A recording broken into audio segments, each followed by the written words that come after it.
Zorgen moet je doen, niet maken. Zorg is persoonlijk. Onze jongste patiënten krijgen daarom bij de huisartsenspoedpost ook een persoonlijke behandeling. Onze artsen zijn zeer bekwaam in het opvangen en behandelen van uw kind. Huisartsenspoedpost Suriname. Uw zorg is onze zorg. Weet je wat het mooie is? Als je een vrouw bent en je wilt andere vrouwen meekrijgen op jouw missie, dan moet je gewoon een netwerk starten. Vandaag bij Toriataki hebben we Nathalie Petrocchi. Een hele interessante naam voor een nog veel interessantere dame. Zij is een duizendpoot, is heel erg thuis in de wereld van het onderwijs, maar ze heeft een hart voor vrouwen empowerment, om het maar even zo te noemen. En daar wil ik natuurlijk vandaag alles over te weten. Welkom Nathalie, of moet ik zeggen, Bombini. Dankjewel, wat een mooie introductie zeg. Ik voel me vereerd om hier te zijn. Wij zijn ook vereerd met jouw komst. Dankjewel. En je snapt Bombini, want je hebt natuurlijk je roots bij Curaçao? Ja, mijn roots liggen op Aruba en Curaçao. Aruba en Curaçao. Ja. En Petrocchi? Ja, dat is ook weer een verhaal. Dus dat is dat mijn opa heeft Italiaanse roots. Dus zijn vader is toen de tijd naar Aruba geëmigreerd om te gaan werken in de mijnen.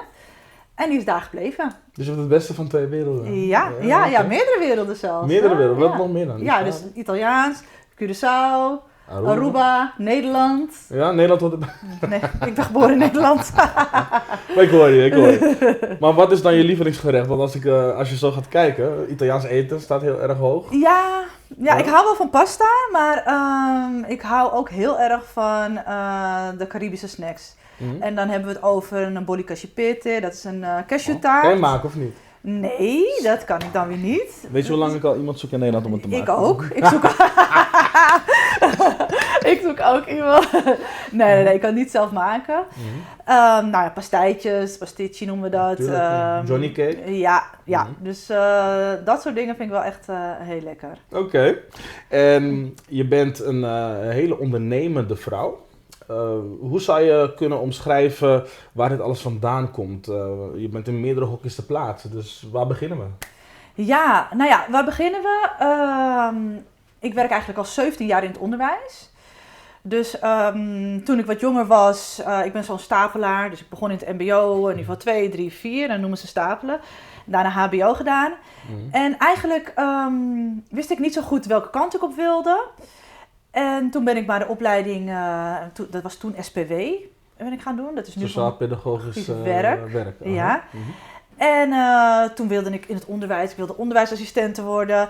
Uiteindelijk wilde ik activiteitenbegeleider worden. En toen wilde ik maatschappelijk werker worden. En toen ik die studie had gedaan, op de hbo, als maatschappelijk werker. Toen was ik, 27 of zo, toen ik die had afgerond. Ik had hem versneld afgerond. Tuurlijk. ADHD. Maar rennen. Dus toen dacht ik, ik wil eigenlijk nog niet fulltime werken. Toen ben ik een studie gaan doen voor docent. Docentenopleiding ben ik gaan doen. En toen dacht ik, weet je wat? Ik kan het allemaal beter. Ik ga de wereld veranderen. Nou, heel idealistisch. En, waar kwam dat vandaan dan trouwens? Even tussendoor. Ja, dat is heel grappig. Ik heb een hele leuke en goede jeugd gehad. Dus ik heb niet met jeugdzorg te maken gehad of slechte docenten, of slecht, of die het anders hadden kunnen doen, laat ik het zo zeggen. Geen problematische... Nee, niet in de zin van... De mogelijkheden waren er, tuurlijk. Weet je, ik heb wel dingen gezien. Ik ben een stapelaar. Ik heb een CITO-toets gedaan en kreeg de uitslag HAVO. En uiteindelijk kelderde ik naar het VBO was dat toen. Dus daar zit wel het een en ander. Waar moet ik dan aan denken dan? Aan ondersteuning of zit je ergens anders? Ja, wat ik ook heel vaak hoor en wat ik ook zelf denk... is dat het leren, dat heb ik toen de tijd niet geleerd. Dus leren hoe je moet leren. Voor een toets, voor een examen. En dat vond ik heel moeilijk. En de juiste begeleiding daarvoor krijgen. En je zit in een bepaald onderwijssysteem. Dat gaat gewoon door. En als je dan even niet meekomt, dan kelder je gewoon naar beneden. En Ja. En en wat wil je dan veranderen in deze? Nou, wat ik toen, want nu kijk ik er heel anders tegenaan. Een systeem veranderen is echt niet makkelijk. Maar toen dacht ik van, heel idealistisch van, ik ga de jongeren helpen die het dan moeilijk hebben. Ik ga ze leren. Ik ga er voor ze zijn. Ik zie ze.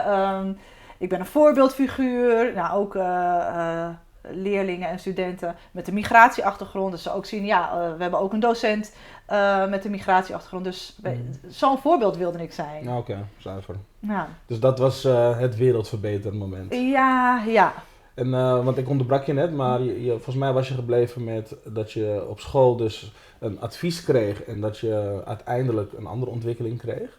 Want volgens mij hadden we het over hoe ben je terechtgekomen waar je nu bent. Want onderwijs en dan komen we daarna uiteindelijk vanzelf bij het stukje vrouw. Ja. Want wat wilde je daar nog verder over kwijt, over het stukje school? Goed, het onderwijs is hartstikke mooi, een hele mooie wereld.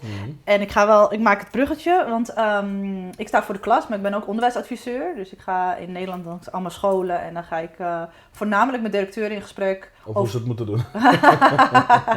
Hoe ze het wel moeten doen, nee, grapje. Over hun burgerschapsonderwijs.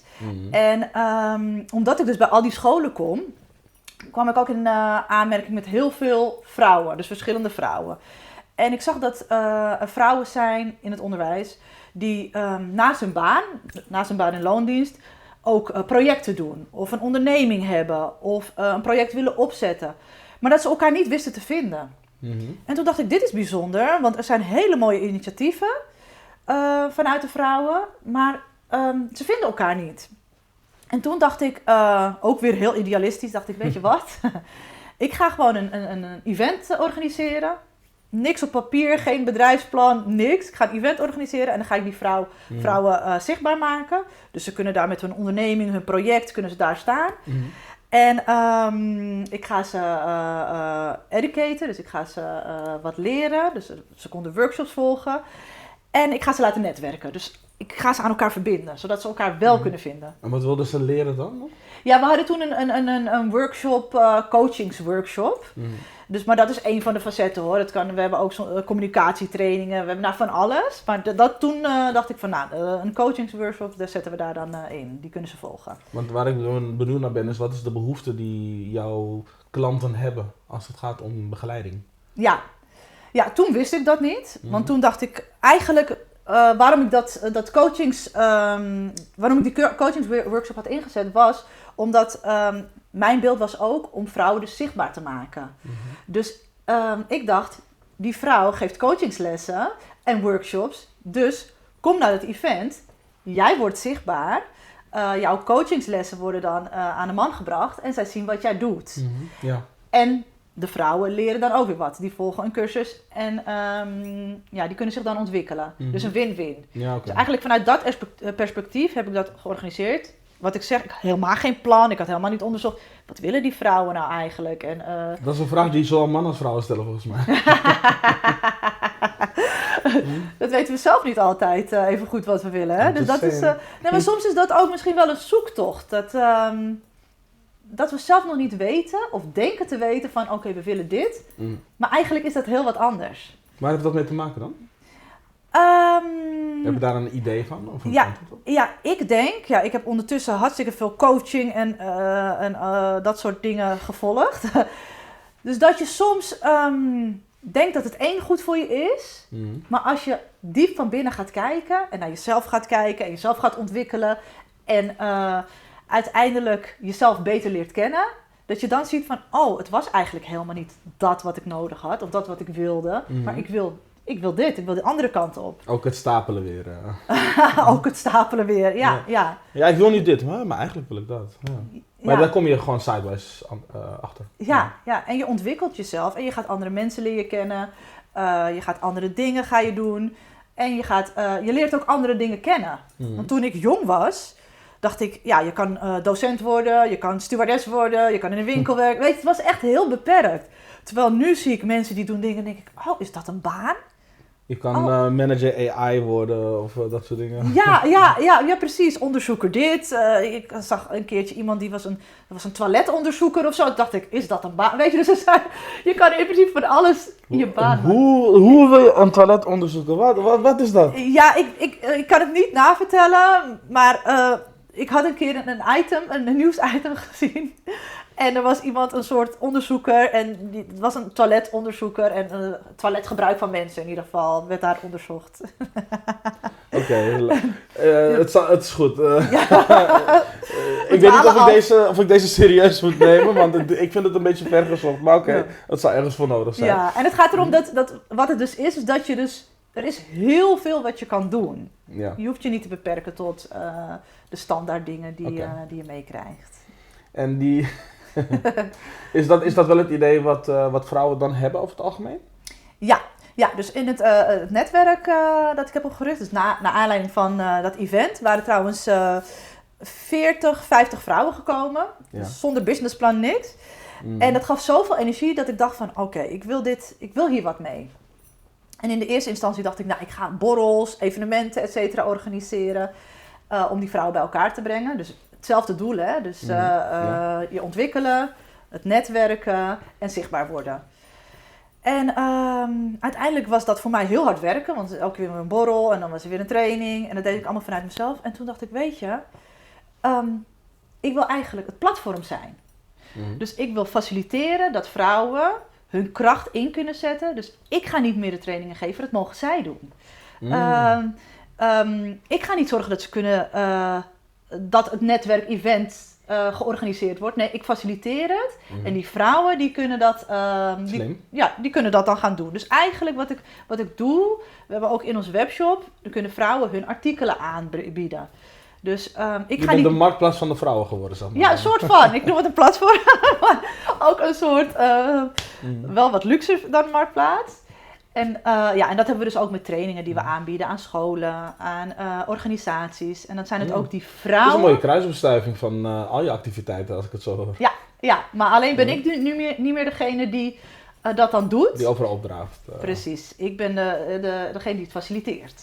Dus als ik je goed begrijp, ondernemende vrouwen zijn bij jou aan het juiste adres om A, op weg geholpen te worden in hun zichtbaarheid. B, eventuele ondersteuning te krijgen in datgene waar ze tegenaan lopen. In dat zakelijke proces, om het even zo te noemen. Ja. En ze krijgen ook nog eens de kans om hun producten aan te bieden in de webshop. Ja. Oké, mooi. En voor de zichtbaarheid hebben we ook een e-magazine. Dus we hebben een Vrouwen Power e-magazine. Het e-magazine heet het? E-magazine. Okay, waar staat die online, voor? Online magazine. Dus een e-magazine is het. Dus e-magazine. Ja, e-magazine. En daar kunnen vrouwen dus interviewen vrouwen en dan doen ze daar hun verhaal. Dus ze inspireren daardoor andere vrouwen ook weer. En heb je die ook dan aangeboden aan iemand om dat te doen? Of doe je dat dan nog wel zelf? Dat doe ik nog wel zelf. Ja. Dus dat doe ik samen met iemand. Maar die doet de vormgeving en het grafische gedeelte. En ik werf vrouwen, ik interview de vrouwen. En, hoe doe je dat dan? Gewoon digitaal of heb je ook zo'n studio? Nee, het was maar waar dat ik zo'n studio had. Maar we doen het dus digitaal en soms spreken we ergens af op een locatie. Dus we hebben niet een eigen locatie. Dus wat we ook doen, als we dingen organiseren, doen we dat het liefst. Het lukt niet altijd, maar bij een vrouwelijke ondernemer. Ja. En om ook die weer zichtbaar te maken en om die ook weer een steuntje in de rug te geven. En, je wordt er wel blij van, zie je. Ja, ik vind het heel leuk omdat zij dan ook de kans krijgen om zichtbaar te worden en hun netwerk te verbreden, om klanten te werven. Dus dat maakt mij heel blij. Dat ik denk hoe lang besta je nu met dat platform? Bijna 2 jaar. Okay. Dus in mei was dus dat event. 2 jaar geleden in mei was dat event dat ik organiseerde. Dus dat is dan bijna 2 jaar in mei. Bijna 2 jaar. Ja. En hoeveel leden heb je op dit moment? Hoe werkt zoiets? We hebben een appgroep en daar sluiten vrouwen aan. Ook zonder onderneming trouwens. Dus ook vrouwen in loondienst die daarin zitten. Daar zitten nu 150 vrouwen ongeveer in. En we zijn sinds 1 september begonnen met betaald lidmaatschap. En dat is echt een soort van harde kern, noem ik dat. Ja. En zij bieden ook hun trainingen aan, hun producten aan. Er zijn er dan 20 van die 150 of zo. Ja, dat zijn er dus nu bijna 25. Mhm.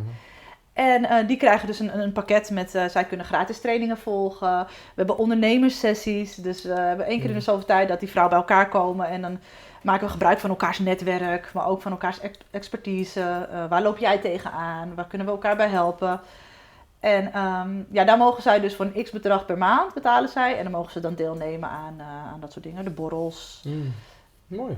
vrouwenavonden. Want waarin onderscheid jij je dan bijvoorbeeld van andere women exclusive platforms? Ja, wij zijn sowieso heel divers, cultureel divers. Dus, Aruba, Curaçao, Italië. Ja, ik ben al heel, in mij zit al heel veel, maar ook in het platform is echt vrouwen die echt veel vrouwen vanuit de Afro-diaspora. Maar sowieso heel veel vrouwen met een migratieachtergrond. Culturele diversiteit is heel, heel groot in het platform. Dat hoor je inderdaad niet overal. Nee, Dat hoor je niet overal. En de kracht komt vanuit die vrouwen. Dus niet vanuit mij, van ik weet het allemaal wel en ik ga jullie wat leren. Nee, zij zijn drijvende kracht uit dat netwerk. En zij geven de trainingen. Zij organiseren. En soms in samenwerking met. Maar eigenlijk ben ik degene die hier op het podium, doe ermee wat je wilt. Je kan gaan zitten op een stoel. Je kan de microfoon pakken, je kan achter de drumstel gaan zitten. Dus ieder, weet je, je kan je mond dicht houden en in een hoekje gaan zitten, maar het podium is er. En dat is wat ik aanbied. En die krachtige vrouwen, die doen dat. Die doen het. Ja. Dus ga ik dan te ver om jou de regisseur te noemen van het proces? Nou, dan ga je niet ver, ja. Dat is een goeie. Dus jij staat daar en je geeft Ja. dus geloof oké, het orkest is vormgegeven, ga maar spelen. Ja. En jij hebt dan nog wel de kaders van dit is wat we nog doen, dit is wat we niet doen, et cetera. Ja. Okay. Ja, precies. En de regisseur staat ook altijd uit beeld, hè? Die zie je dan niet. Ja. Die zie je echt, die achter die de staat camera. achter de camera. Ja, precies. Ja, ja. En ik ging aan op wat je net zei, je had het over drums en dergelijke. En ik kan er niet onderuit, hè. Je hebt dat Antilliaanse bloed, dat heb je in je. Nog gefeliciteerd trouwens met de WK-kwalificatie. Dankjewel, ja, ik ben heel blij.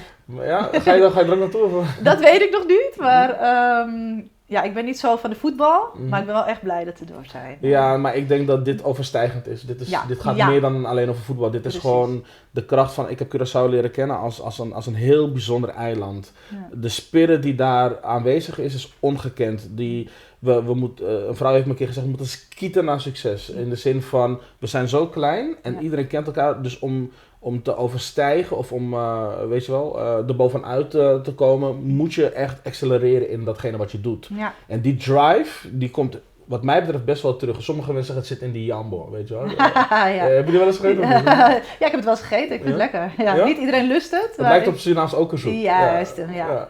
Nou, maar dus vandaar dat ik weet van het voetbal is een instrument, maar eigenlijk gaat het om de boodschap. Wat kunnen wij als klein eiland bereiken? Ja. En wat ik dus ook zo leuk vind daarin is de vreugde die daarmee gepaard gaat. Die zie ik ook in jou terug. Dus ik ben heel erg benieuwd. Ben jij ook zo iemand die dan die ritmecombina opzet en dan gaat dansen in de keuken of weet ik wat allemaal?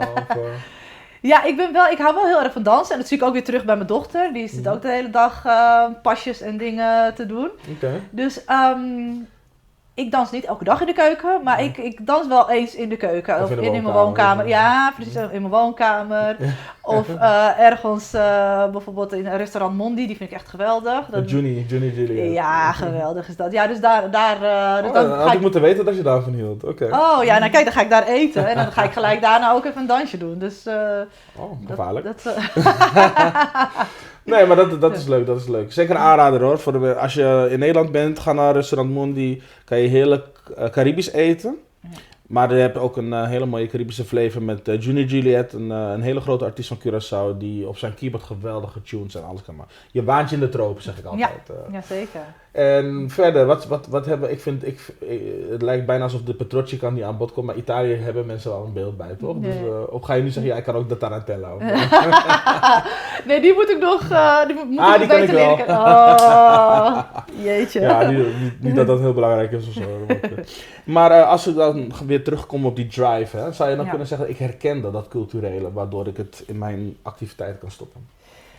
Ja, sowieso ook persoonlijk. Ik ben zo'n persoon die als iemand tegen me zegt je kan het niet, dan ga ik juist, dan ga ik juist laten zien van ik kan het wel, kijk maar. I'm gonna show you. Ja, I will show you. En en vanuit cultureel perspectief denk ik wel echt, we komen natuurlijk vanuit ook een geschiedenis, een koloniaal geschiedenis waar we moesten vechten, we moesten voor onszelf opkomen. En die vechtlust, dat merk ik ook, die voel ik ook van binnen. Van, Ik voel het ook. Heb je niet door dat ik al een paar keer achteruit ben gaan? ja, ik zie dat je bang bent, dat je bang aan het worden bent. Ja, dus de fight in you, die zet je wel goed in voor de bigger cause. Ja. Wat zijn dan de dromen die je nog hebt? Waar wil je nog naartoe dan? Met dit platform of misschien naar buiten? Ja, nou, we gaan sowieso in 2026 door. Dit is december, dus dan ben ik altijd aan het evalueren van wat werkte wel en wat moet anders of wat gaan we niet meer doen in 2026 met het netwerk. Dus ik wil het netwerk alleen maar laten groeien. En ik hoop uiteindelijk het grootste netwerk in ieder geval van Nederland te worden. Dus daar focus ik me op. Ik wil meer vrouwen empoweren. Ik wil dat mindset verandert ook binnen onze community. Dat we gewoon echt meer gaan kijken op langere termijn. Van wat kan ik uit mezelf halen? Waar zit mijn kracht? En ik hoop daar gewoon een grote community voor te creëren. Zodat we elkaar kunnen empoweren. Zodat we echt met z'n allen, laten we elkaar optillen. In plaats van eentje die keihard vooruit gaat. Laten we elkaar bij de hand nemen en samen ervoor gaan. Ik vind het wel interessant dat je dat noemt. Want als we de stereotyperingen erbij halen, hoor je er natuurlijk ook wel eens verhalen over dat vrouwen elkaar niks gunnen en dergelijke. In hoeverre ben je daarmee eens of herken je dat binnen jouw platform? Ja, nou weet je wat? Kijk, niet gunnen is vaak, en jaloezie is vaak een onzekerheid bij jezelf. Dus we hebben allemaal onze trauma's, we hebben allemaal ons bagage. En dat mag er ook zijn. Maar je daar bewust van zijn. Dus daarom zeg ik ook mindset, coaching, is daarin zo belangrijk. Leer jezelf kennen. En dan kan je daar ook wat mee. Ik wil ook niet zeggen, ik ben ook wel eens jaloers. Maar dan ga ben je jaloers op dan? Ja, nou, krachtige vrouwen waarvan ik zie dat ze, althans, dat denk ik te zien. Maar jij bent ook krachtig. Ja, maar ik ben ook soms wel eens onzeker. En ik heb ook soms wel eens dat ik denk van, red ik dit wel? En als ik dan een vrouw zie die echt daar staat en van ik denk, zij is echt niet onzeker, zij doet haar ding gewoon. Dat is jouw beeld van wat in jouw beeld zelfverzekerdheid is. Ja. Maar ik ben blij dat je dit deelt voor mensen die jou misschien alleen maar het krachtige deel van jou kennen. Die zien dus nu ook de kwetsbare kant van jou. Ja, zeker. Maar heel eerlijk, ik heb nog niks gezien van jou dat niet aan dat beeld voldoet. Dus, maar dat kan ik zeggen, maar als jij het niet zo voelt, dan... Ja, en kijk, mensen zien natuurlijk ook alleen de buitenkant. En daar kunnen ze misschien jaloers op zijn, maar daaronder en daarachter zit heel vaak bloed, zweet en tranen. Ja. Dus hetgeen ook waar ik nu sta en wat ik heb bereikt, is echt niet zo makkelijk ontstaan. Nee, en het is nog steeds niet makkelijk, want het lijkt van, die platform en ze doet het leuk en het gaat goed. Let's go to church. We take it to church. Neem dit mee, want dit mag ook wel een keer gezegd worden. Ja, dus dit is echt wel, dus af en toe, ik lig ook wel eens wakker in mijn bed en ik denk ook af en toe organiseer ik iets en er zijn er te weinig aanmeldingen. Of dat ik denk, in mijn hoofd heb ik een heel leuk idee en in de praktijk denk dit was eigenlijk... Nee, ik vond je rakselijk. Ja, dit was het niet helemaal. Dit had ik niet in mijn hoofd. In mijn hoofd was het heel anders.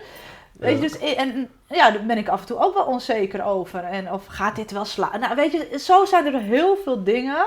Want ze zegt dan, je bent je eigen grootste, de grootste vrijheid van jezelf of zoiets. Nou ja, goed, zoiets. Jij bent zelf het grootste obstakel. Dat geldt voor mij ook hoor. Ik bedoel, ik heb ook mijn dingen en dergelijke. Ja. Dus ik heb vorige week nog een sessie afgelopen week nog met mijn business coach een gesprek gehad waarin ik vergelijkbare dingen te horen kreeg. Dus ik snap wel wat je bedoelt. Ja. En daar moet je, moet niet, niks moet zeg ik altijd. Maar als je daar overheen kan stappen, dan ga je vliegen. Dan ga je als een speer. Maar wees je er wel bewust van dat er gewoon dingen zijn bij iedereen. Ook iemand die heel succesvol is, iemand die minder succesvol is. We hebben allemaal ons rugzakje. Kijk, wat ik wel weet van bepaalde visionairs, en als ik je zo hoor, voldoe je ook wel een beetje aan dat plaatje. En dan heb ik het echt over visionairs in de zin van Steve Jobs en Walt Disney. Dat waren ook mensen die een droom hadden en ervoor gingen, maar ook nog niet wisten hoe gaan we dit rooien. Ja?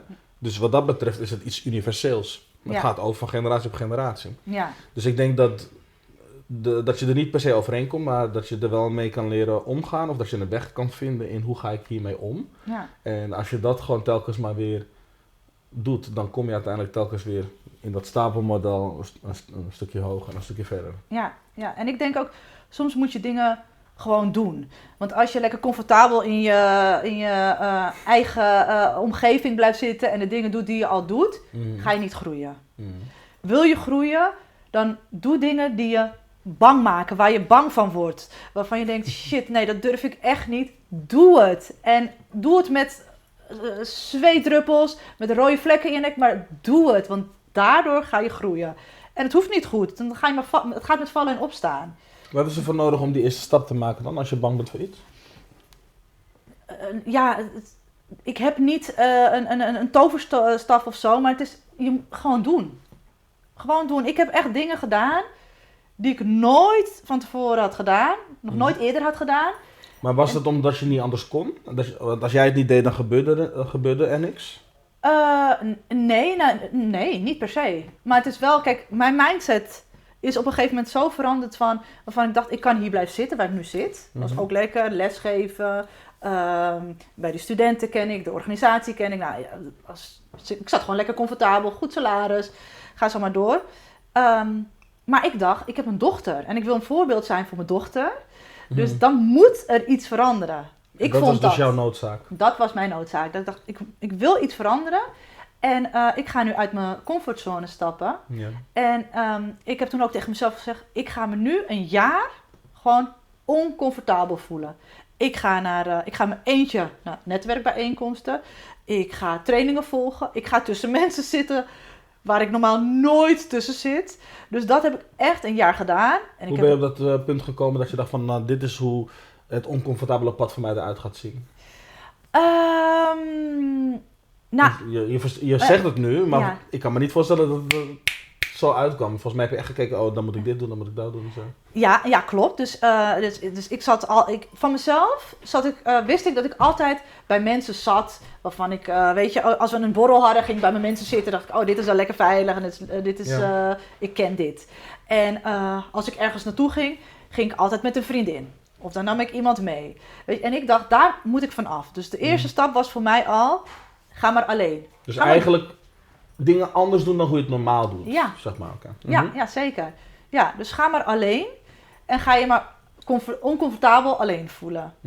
Ja, dat doe je in stappen, weet je. Een keertje alleen een drankje en dan een keertje alleen lunchen. Ja, dus dat deed ik in stappen. Ja. En toen ben ik ook mensen gaan benaderen. Dus ook gewoon, en ik vond het nog heel spannend om het gewoon fysiek te doen. Dus wat deed ik? Ik ging online, gewoon op LinkedIn. Hey, wat leuk wat je doet. Zullen we een keer een koffietje doen? Ja. Bij een oproep. Ja, we zoeken een bestuurder bij een stichting. Oh, nou, ik ga gewoon reageren. En het was wel allemaal online. Het was allemaal online. Ja. Maar ik deed het wel. En uiteindelijk zat ik bij een stichting in het bestuur. Ja. En ook heel oncomfortabel. Want die mensen die daar ook in het bestuur zaten... Ja, de manier van praten is anders. Hun grappen zijn anders dan dat ik gewend was. Weet je, dus wat ik zeg... Voel je maar oncomfortabel om je vervolgens comfortabel te voelen. Dus ik heb echt die stappen moeten nemen. En ook soms, weet je, want er zijn mensen die denken, ik wil gelijk heel veel geld en ik ga alleen dat doen en als ik er maar veel geld voor krijg. Ik heb heel veel dingen vrijwillig gedaan. Ook gewoon... voor de ervaring en zo. Ja, voor de ervaring. En daar heb ik dus heel veel uit gehaald. En uiteindelijk zo'n groot netwerk opgebouwd. En als mensen je vaak genoeg zien, dan denken ze... Wie is dat nou eigenlijk? Ik ga even ga met haar in gesprek. Oké, ja, die voel ik wel, ja. Ja, nou. Dus mijn tip is, kom uit je comfortzone. Dan groei je. En je gaat dan ook afscheid van mensen moeten nemen. Want als je verandert, dan gaan mensen dat ook zien. Die gaan zeggen, ja, ze is veranderd. Of ze is anders. En ze dit en dat. Maar dat is maar zo. Want dan ga je weer andere mensen leren kennen... die dan bij jou passen. Hoe zeg je dat? Ja, je ontwikkelt je, dus je bent niet meer dezelfde. Je gaat weer naar een nieuwe stapel. Ja. En bij die nieuwe stapel horen weer nieuwe mensen. En andere omgangsmanieren methodes en Ja. denkmanieren van denken, Ja. gesprekken gaan over andere onderwerpen. Ja, Ja, dus dat heet Progress. ja, Ja? ja Oftewel, zeker. skieten naar succes. Ja. Hey, en Nathalie, er zijn natuurlijk mensen die vandaag gekeken hebben en denken van, weet je, dat klinkt zo leuk. Waar kunnen zij zich opgeven als ze denken, nou vandaag daar moet ik bij. Ik moet mee in die flow van Nathalie. Ja, jullie zijn van harte welkom. Ik zou het echt leuk vinden als jullie aansluiten zo bij het netwerk.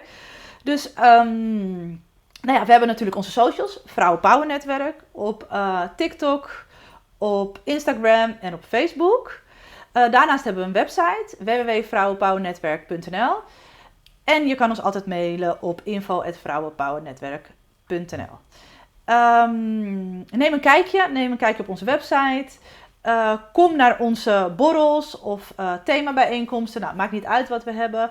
En leer de vrouwen kennen. Want we hebben echt een leuke groep vrouwen met zoveel expertise. Er zit zoveel expertise in dat netwerk. Ja, zo kan ik uren doorgaan. Maar we hebben zoveel expertise in dat netwerk. Dat we echt met z'n allen echt kunnen groeien. En van elkaar kunnen leren. Master. Ja. Thank you. Nou, lieve mensen, ik denk dat de boodschap van Nathalie behoeft verder geen uitleg of toelichting. Ik vond het heel leuk dat je er was. Ik ben echt helemaal...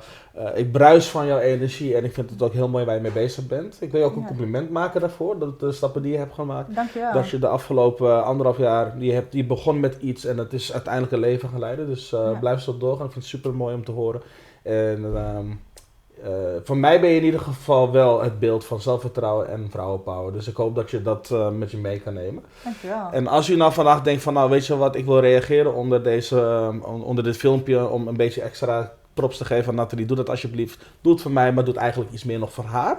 En doe er ook je voordeel mee. Als je iemand kent waarvan je denkt van, hey, dat is nou ideaal voor een vrouw die je kent. Je moeder, je zus, je tante, je oma, je nicht, weet ik veel wie, een goede vriendin. En je denkt van, hey, die moet in contact komen met vrouwenpower. Maak dan van deze gelegenheid gebruik. En dan denk ik dat jij over een jaar misschien ook wel hier naast mij zit om hetzelfde verhaal te vertellen. Bedankt weer voor het kijken. Tot de volgende keer.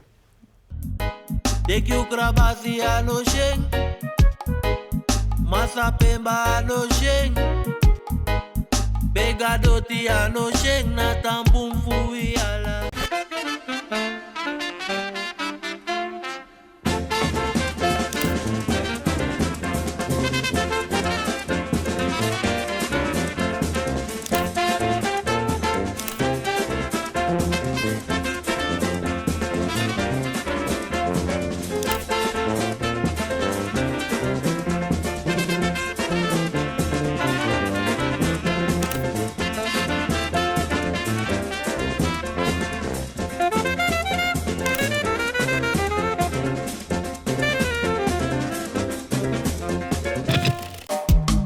Vaderland, Suriname is mijn vaderland, yeah. Vaderland, Suriname is mijn vaderland. Suriname is een heilig land, maar we doen wat toe onheilig staan. Zyla-Care is natuurlijke self-care, geïnspireerd op de rijke kruidenkennis uit onder andere Suriname. Voor vrouwen die willen herstellen, ontspannen en in balans komen in elke fase van het vrouw zijn.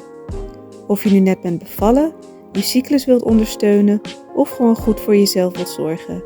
Zyla-Care is er voor jou. Onze pure kokosolie is perfect voor de tere babyhuid en de verzorging van moeders. Onze theesoorten en vaginale stoomkruiden brengen rust, reiniging en herstel. Gun het jezelf. Of geef het liefdevol cadeau aan iemand die het verdient. Zyla-Care. Pure aandacht met de kracht van de natuur. Bezoek onze website op www.zyla.care en volg ons op Instagram en Facebook.